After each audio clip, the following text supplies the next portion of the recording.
Redemption Road by Elma Shaw, Chapter 2.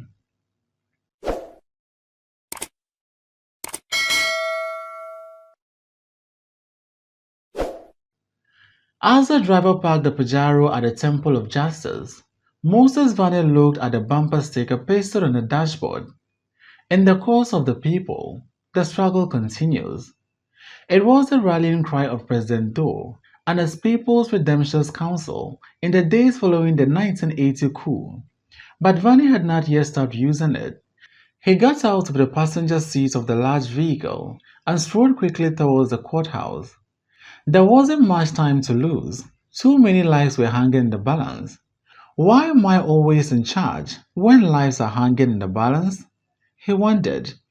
Van's driver, who also served as his bodyguard, followed close behind him. But Vani wasn't fast enough to escape the attention of the small group of teenage boys hanging out near the courtyard parking lot, perched on the Capitol bypass. Brother V! Brother V! They called as they rushed towards him. Vani muttered something under his breath and slowed down to acknowledge them with a wave of his hand. The bodyguard, a dark-haired man known to everyone simply as Ware, turned to face the boys and half-heartedly tried to drive them away. "That's okay, Ware," Vani said, stepping up behind him. "These are my boys." Ware stepped aside, and the boys grinned and clapped hands with their friends. One of them berated the bodyguard. "That's our puppy here. You can't stop us from talking to him."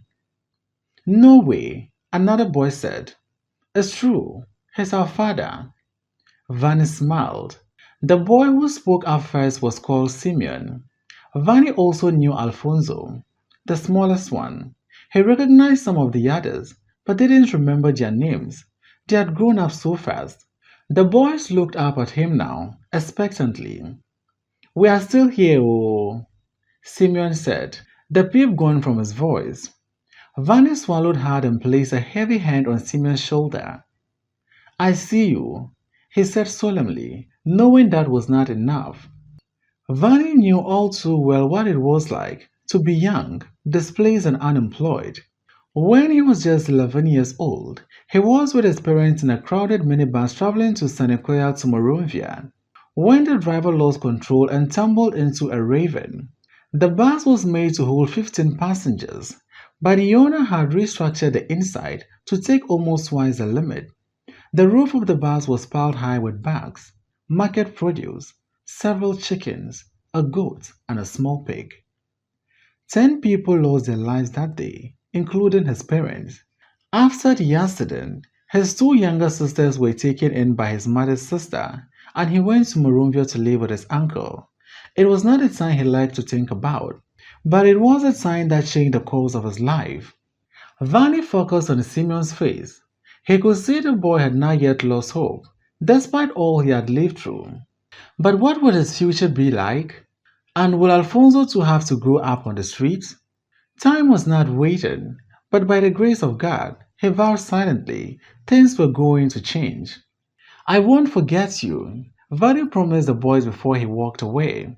He looked towards the Temple of Justice looming in the distance and thought of the men who sat in those seats for so many years, only to be surprised by how bad the system was when it was their time to face it.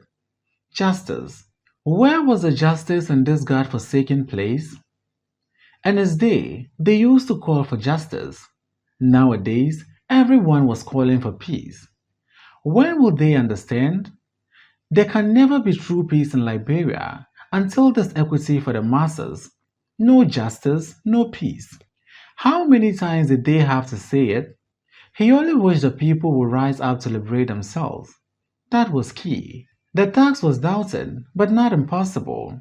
He remembered the days long past when they tried to teach the people about their rights, how he would hold up a textbook and tell them it was their weapon of liberation. It wasn't easy, when sometimes over half of the group could not read or write. Still, he had believed in the dream with all his heart. Vani entered the Temple of Justice and made his way to the judiciary wing. He stopped in front of a large ornate door and weighed his choices for what seemed to be like a millionth time.